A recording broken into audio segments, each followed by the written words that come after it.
यीशु के जिंदा और जलाली नाम में आप तमाम बहन भाइयों की खिदमत में सलाम।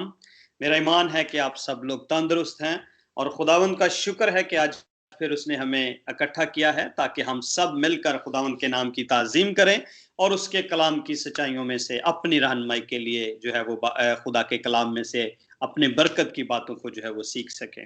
आमीन। आप सब लोगों को मेरी आवाज़ आ रही है? आप काइंडली मुझे बता सकते हैं प्लीज? जी पास्टर जी, आ रही है आपकी आवाज।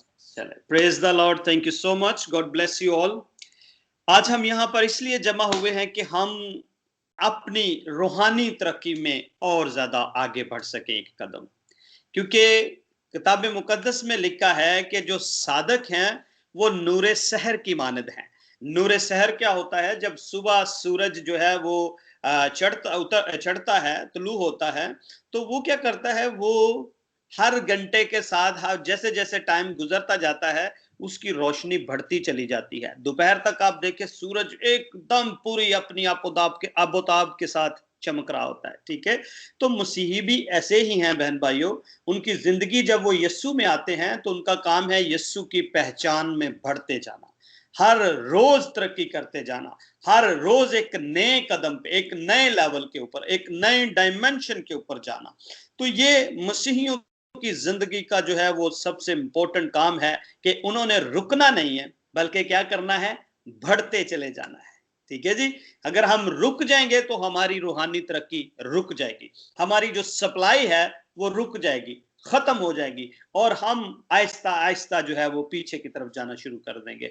लेकिन हमें रुकना नहीं है, क्योंकि सादिक जो हैं, जो ईमानदार हैं, जो मसीह पे ईमान लाते हैं, जो रास्तबाज लोग हैं, वो क्या हैं, नूरे शहर की तरह बढ़ते जाते हैं, उनकी रोशनी बढ़ती जाती है, उनकी जो है वो उनका गलबा जो है वो अबलीस के कामों के ऊपर बढ़ता चला जाता है। तो मेरे अजीजों, इस पैटर्न को अपनी जिंदगी में रखें कि हमें हर रोज खुदा में बढ़ना है, हमें हर रोज रूह के मस्सा से भरना है, हमें हर रोज मसीह में आगे कदम बढ़ाते जाना है।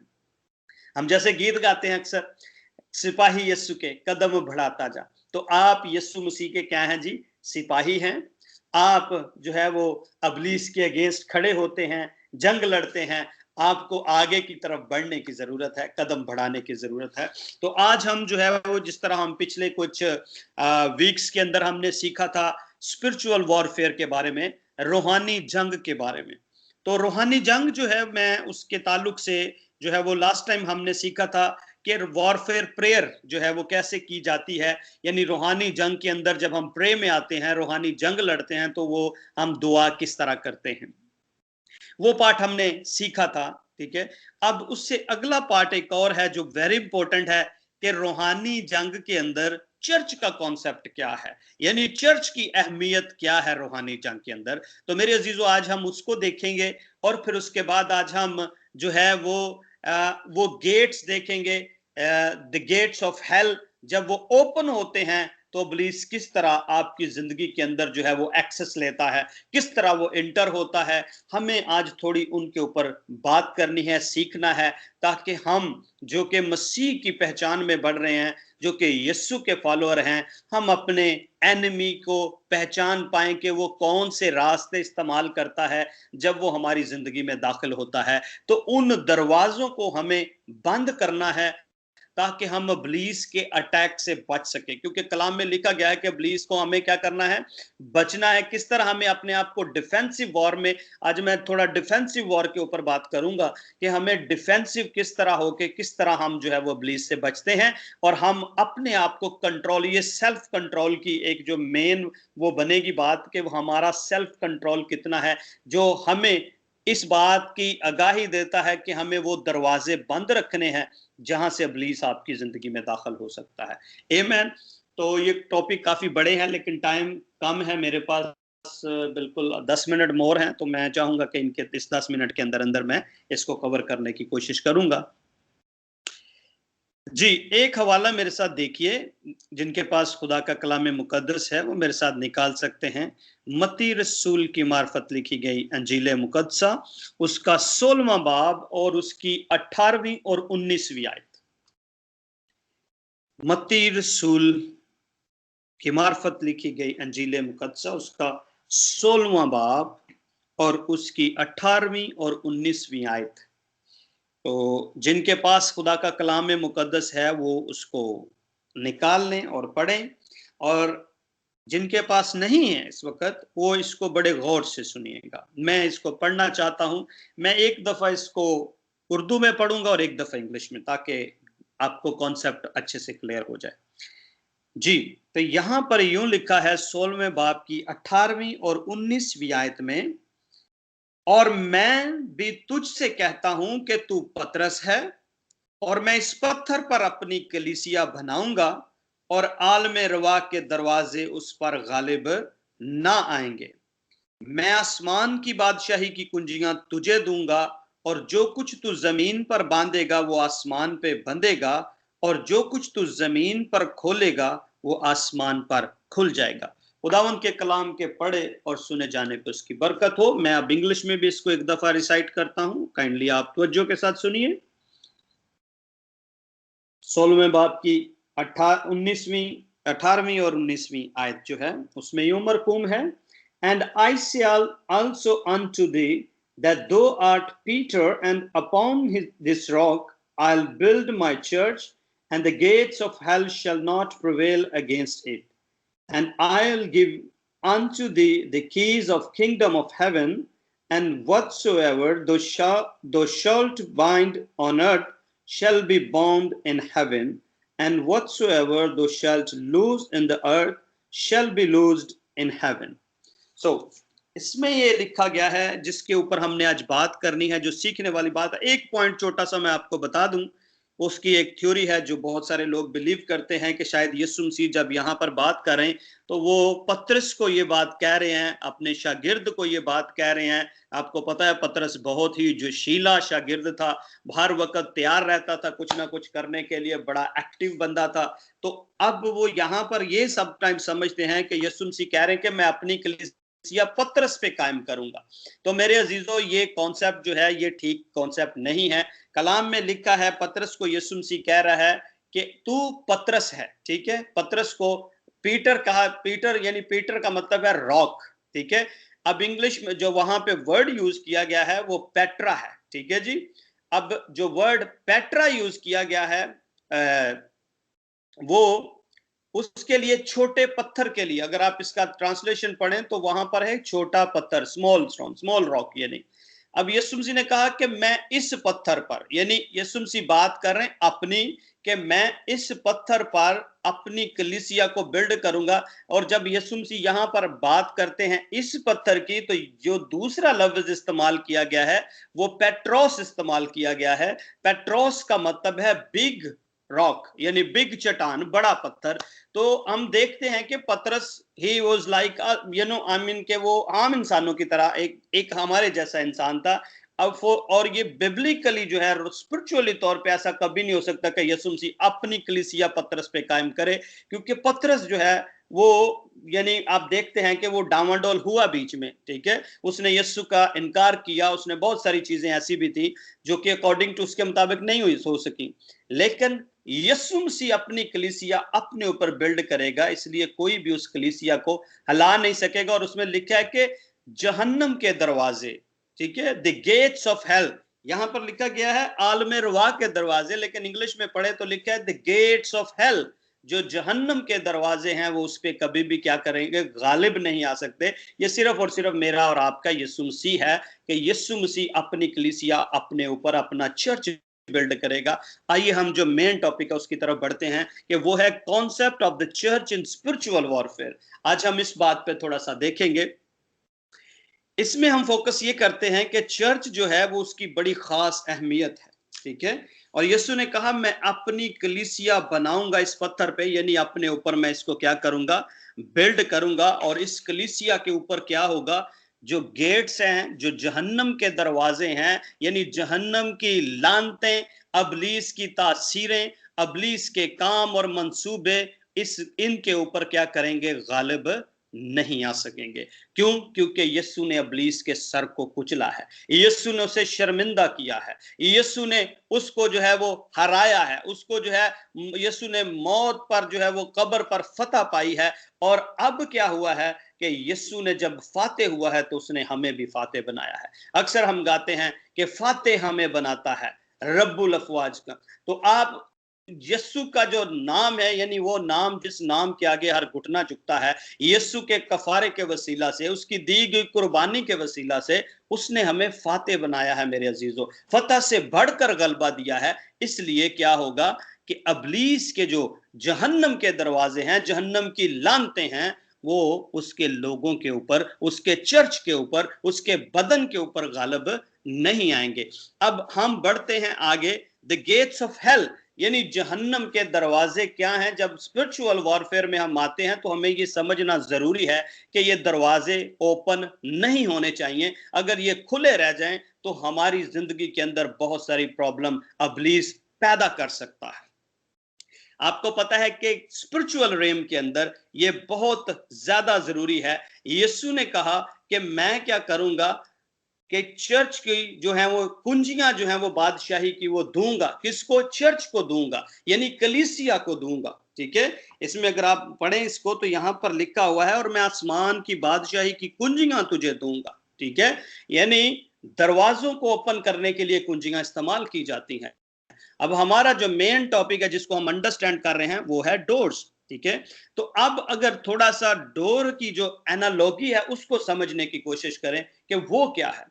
आपको पता है पुराने अहदनामा में जब हम पढ़ते हैं तो हम देखते हैं कि शहरों को जब बिल्ड किया जाता था, दीवारें लगाते, गेट लगाते थे उसके सराउंडिंग में, और गेट का बड़ा किरदार था अहम, क्योंकि गेट के जरिया ही लोग अंदर आते, लोग बाहर जाते, और गेट के ऊपर बुजुर्ग बैठा करते थे जो फैसले करते थे, डिसीजंस देते थे। तो गेट जो है ना हमारी जिंदगी के अंदर इस बात को जाहिर करते हैं, ये वो प्लेस है जहां पर आपके डिसीजंस होते हैं।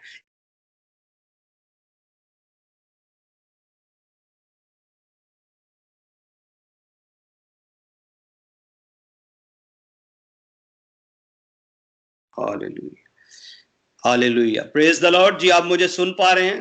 I don't know, unfortunately connection जो है वो डिस्कनेक्ट हो गया। क्या आप बहन भाई मुझे सुन पा रहे हैं? ओके, ठीक है, thank you very much sister. हाँ जी, तो मैं ये क्या आपको बताना चाह रहा था कि जो गेट है उसका बड़ा इंपॉर्टेंट और बहुत अहम किरदार है। ठीक है, तो गेट जो है वो जगह है जहां पर बुजुर्ग बैठा करते थे, जहां पर डिसीजन लेते थे, जहां पर जो है वो आना जाना होता है, यानी यहीं पे अंदर आते थे, इसी से बाहर निकलते थे, इसी तरह से है। ठीक है, तो हमें गेट्स के ऊपर फोकस करने की बहुत ज्यादा जरूरत है। पहले तो अंडरस्टैंड करना है कि गेट है कहां पर। ठीक है, स्पिरिचुअल वॉरफेयर में आपको ये पता होना चाहिए भाई गेट कौन से हैं, ऐसे हमारे बदन के अंदर कौन से ऐसे गेट है। ठीक है, ये बहुत जरूरी एक काम है जो हमें क्या करना है, अंडरस्टैंड करना है। यही जगह है जहां से अबलीस, जहां से हमारा दुश्मन क्या करता है, अंदर आ सकता है, और आप अंदर आके वो क्या कर सकता है। आज सोचें कि अबलीस जो है वो आपके सिटी में कितना काम कर रहा है, आपकी फैमिली में कितना काम कर रहा है, आपकी अपनी जिंदगी में कितना काम कर रहा है, अब पूरी दुनिया में कितना काम कर रहा है। लेकिन आपको एक चीज और बताना चाहूंगा कि उसकी पावर से परेशान होने की जरूरत नहीं है। क्यों नहीं है? क्योंकि वो उतना ही कर पाता है जितना पावर उसको दी जाती है, जितनी पावर उसको मिलती है। और ये भी देखें कि पावर देता कौन है उसको। पावर उसको देते हैं इंसान, पावर उसको देते हैं हम लोग। जब हम दरवाजों को ओपन करते हैं तो वो क्या करता है, अंदर आ जाता है, और जब अंदर आता है तो क्या करता है, चीजों का कंट्रोल लेना शुरू कर देता है। यही काम उसने बाग अदन में भी किया। उसने बुजुर्ग आदम और हम्मा हवा से क्या किया, कंट्रोल लिया, और फिर क्या हुआ आपको पता है कि उनको बाग अदन से निकाल दिया गया। तो इस वजह से, इसलिए उसको जहान का खुदा भी कहा जाता है, यानी जहान का कंट्रोल उसको दिया गया है, उसके इख्तियार में है चीजें बहुत सारी, आपको पता है इस बात का। ठीक है, इसलिए वो हमेशा खुदा के लोगों के खिलाफ लड़ता है, जंग लड़ता है, उनको परेशान करता है, बहुत सारे मामला जो है वो खराब करता है। तो हकीकत में क्या है, वो इब्लीस उतनी ही पावर ले पाता है जितनी हम देते हैं। वो कैसे हम पावर देते हैं, वो हम अपने डिसीजन से। ठीक है, जब हम दरवाजों को ओपन करते हैं, जब हम इग्नोर करते हैं चीजों को, तो इब्लीस क्या करता है, अंदर आ जाता है। अब हमें दरवाजों के साथ करना क्या है, ये हमने बात करनी है। दरवाजों को या तो आप ओपन करेंगे या फिर खोलेंगे। तो आपका काम क्या है, वो दरवाजे हमें देखने हैं। 4 किस्म के दरवाजे हैं, मैं जिनकी बात करूंगा, ठीक है।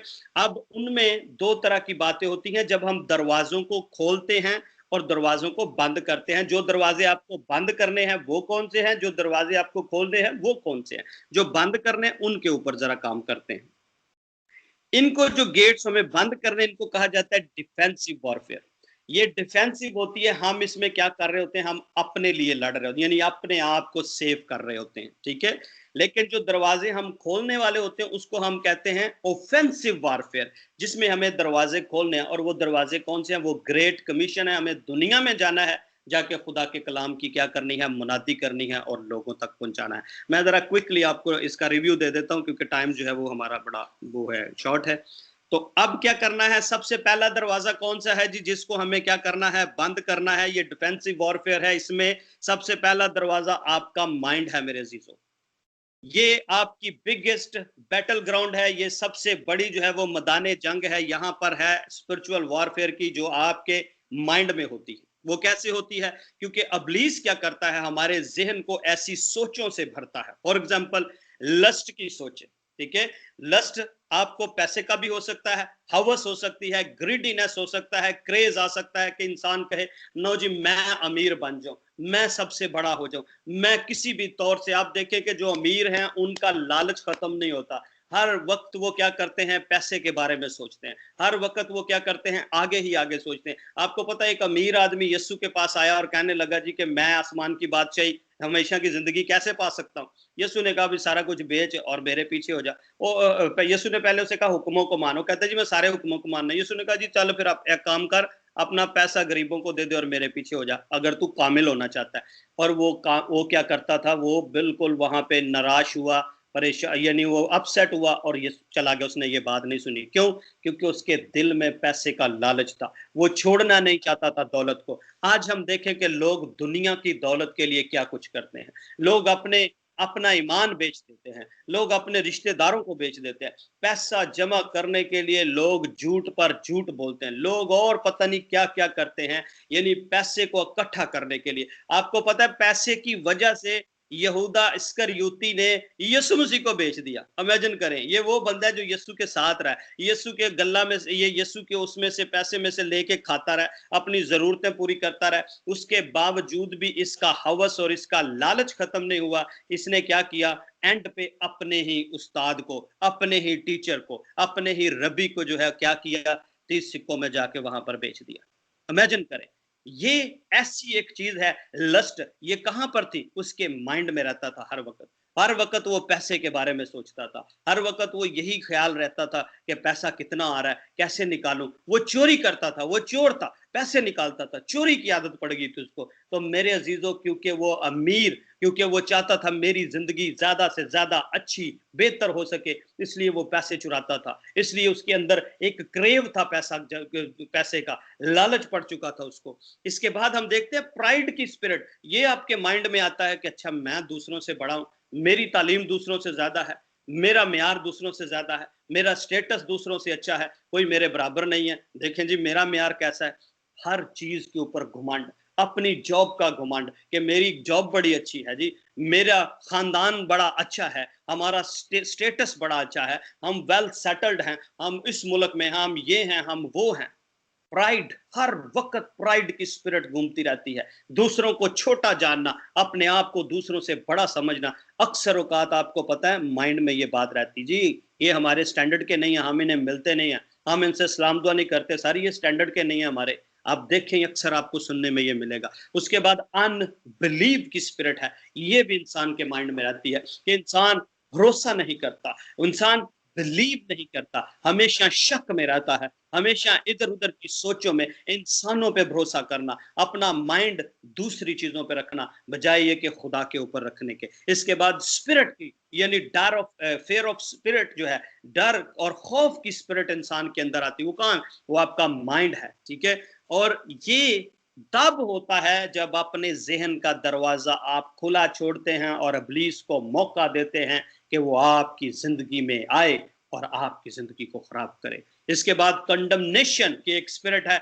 जिसमें हमेशा इंसान अपने आप को रद्द करता रहता है। ओहो जी, मैं तो बहुत बड़ा गुनाहगार, मुझसे तो अब खुदा नाराज है, मुझसे तो कभी वो खुदा प्यार ही नहीं करता क्योंकि मैंने बड़े गुनाह किए, खुदा मुझे माफ ही नहीं कर सकता। ओ मेरी जिंदगी में ये है, ओ मेरी जिंदगी में वो है। हमेशा अपने आप को रद्द करने की जो है स्पिरिट। इसके बाद इंफीरियोरिटी कॉम्प्लेक्स, ऑलवेज अपने आप को नीचे दूसरों से, मेरे साथ ऐसा क्यों होता है, मेरा ऐसा हाल क्यों है, ओह लोग आगे निकलते जा रहे, मैं हमेशा पीछे रहता हूं। ये वाली सोचे, ये आपके दिमाग का दरवाजा है मेरे अजीजों। अगर ये डोर खुला हुआ है, इब्लीस इसमें ऐसी थॉट्स भरेगा, ऐसा माइंड आपका भर देगा, ऐसा जहन आपका कर देगा कि आप खुदा के कलाम पे बिलीव नहीं कर पाएंगे, आप यीशु के ऊपर अपना फोकस नहीं रख पाएंगे, आप जंग में हारेंगे। जबकि कलाम कहता है कि गालिब आओ, और हमें गालिब आना है। लेकिन क्या है कि माइंड आपका इस तरह से हो जाता है कि आप जो है वो डर और खौफ में जिंदगी जीते हैं।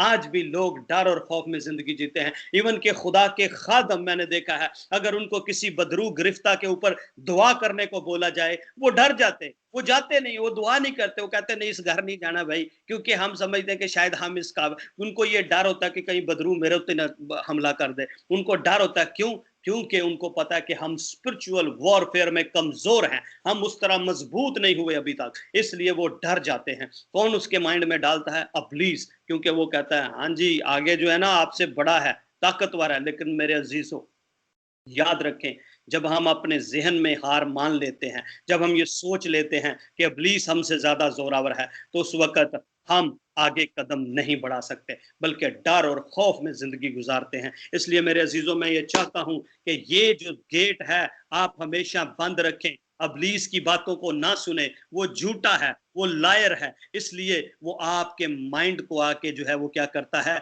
मैनिपुलेट करने की कोशिश करता है, ऐसी सोचें डालता है, हरामकारी की, जनाकारी की, गंदी सोचें, हर तरह की बुरी सोच आपके माइंड में वो डाल देता है। उससे क्या होता है? उससे ये होता है कि आप उसके ऊपर गालिब नहीं आ सकते, आप उसके खिलाफ जंग नहीं लड़ेंगे, आप उसके खिलाफ खड़े नहीं होंगे।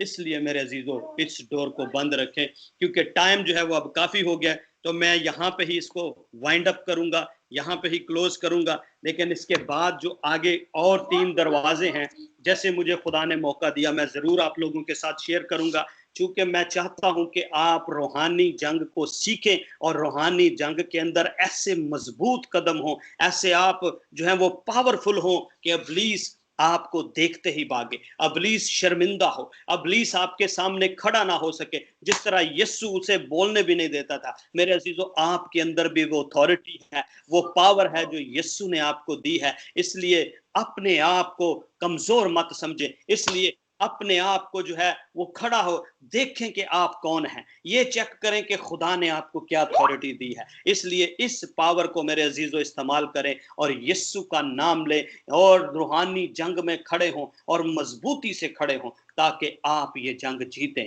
हमें गालिब आना है इब्लीस पे, और लिखा है इब्लीस का मुकाबला करो। हमें इब्लीस का मुकाबला करना है तो वो आपसे भागेगा, वो आपसे भागेगा। इसलिए मेरे अजीजों, आइए अपनी आंखों को बंद करें और खुदा के पाक रूह के ताबे करें। अपनी जिंदगी में खुदा के रूह को वेलकम करना शुरू कीजिए। आइए हम दुआ करते हैं, यहीं से हम कंटिन्यू करेंगे हम प्रेयर के बाकी हिस्सा को। Hallelujah, praise the Lord, hallelujah, hallelujah. खुदा तेरा शुक्र करते हैं।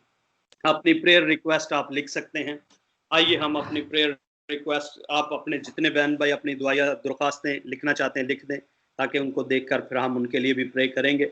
आइए हम दुआ करते हैं मेरे अजीजों। आइए पाक रूह को वेलकम करना शुरू कीजिए। आइए अपनी जिंदगी में रूहुल कुद्दस को वेलकम करें, जो आपकी रहनुमाई करे, आपकी गाइडेंस करें, ताकि आपकी जिंदगी में कोई भी ऐसा डोर ओपन ना रहे, ऐसा जगह ना रहे, ऐसी कोई पॉइंट ना रहे, कोई लूप होल ना रहे, जहां से इब्लीस मौका पाकर आपकी जिंदगी को कंट्रोल करने की कोशिश करे, जहां से इब्लीस घुसकर आपके माइंड का कब्जा ना ले, जहां पे आपकी जिंदगी का, आपके खानदान का, आपके शहर का। इसलिए हम सब खड़े होकर रखने में दुआ करते हैं, क्योंकि कलाम में लिखा है कि रास्तबाज की दुआ से शहर तरक्की पाता है। ना सिर्फ शहर बल्कि खानदान, बल्कि फैमिलियां, बल्कि उनकी अपनी रूहानी जिंदगी, उनकी अपनी पर्सनल लाइफ जो है वो भी तरक्की पाती है। आइए हम दुआ करते हैं। Hallelujah, hallelujah.